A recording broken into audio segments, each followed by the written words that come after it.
Assalamualaikum. Video kali ini kakak akan membahas tentang aliran energi dalam suatu ekosistem. Apa saja itu? Yuk, tonton terus videonya.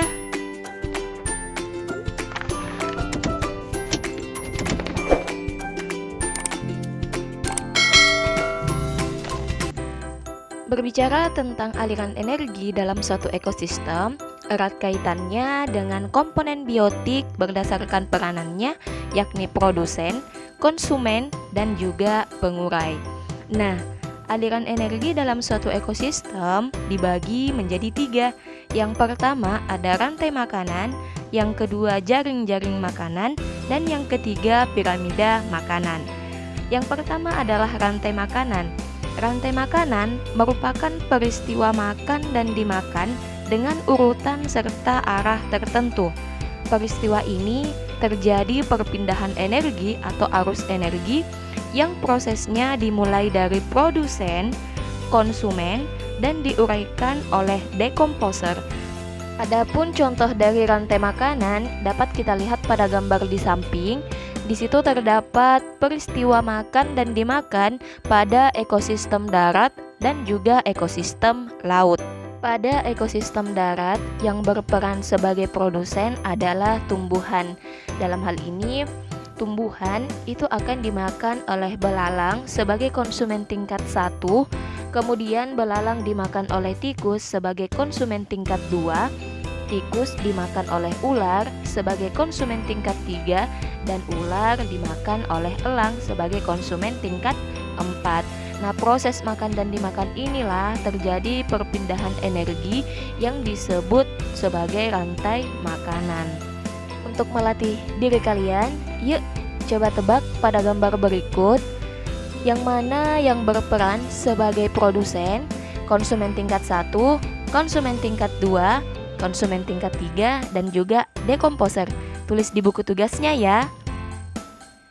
Adapun aliran energi yang kedua adalah jaring-jaring makanan. Jaring-jaring makanan ini merupakan sekumpulan rantai makanan yang saling berhubungan seperti membentuk suatu jaring. Contoh dari jaring makanan dapat kita lihat pada gambar. Di situ terdapat lebih dari satu rantai makanan. Seperti halnya tumbuhan kubis tidak hanya dimakan oleh tikus, namun juga dimakan oleh belalang dan juga ulat. Selanjutnya, belalang tidak hanya dimakan oleh katak, tetapi juga dimakan oleh burung. Begitupun dengan rantai makanan selanjutnya. Untuk menguji pemahaman kalian tentang jaring makanan, perhatikan gambar berikut. Coba kalian analisis apa yang akan terjadi dalam suatu ekosistem apabila populasi tikus itu berkurang. Selanjutnya, apa yang terjadi jika populasi burung dan kadal juga berkurang? Tulis di buku tugasnya ya. Perhatikan pula contoh jaring makanan berikut ini. Coba analisis apa yang akan terjadi dalam suatu ekosistem apabila terjadi pertambahan populasi rubah dan pada saat yang sama terjadi pula penurunan populasi katak. Jangan lupa tulis di buku tugasnya ya. Aliran energi yang ketiga ada piramida makanan.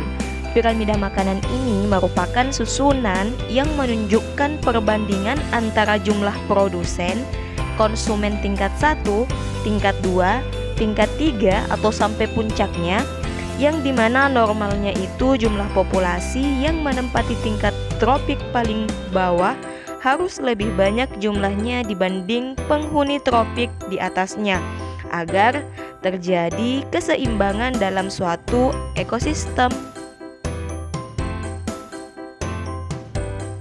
Oke, thank you. Selamat belajar dan sampai jumpa. Assalamualaikum.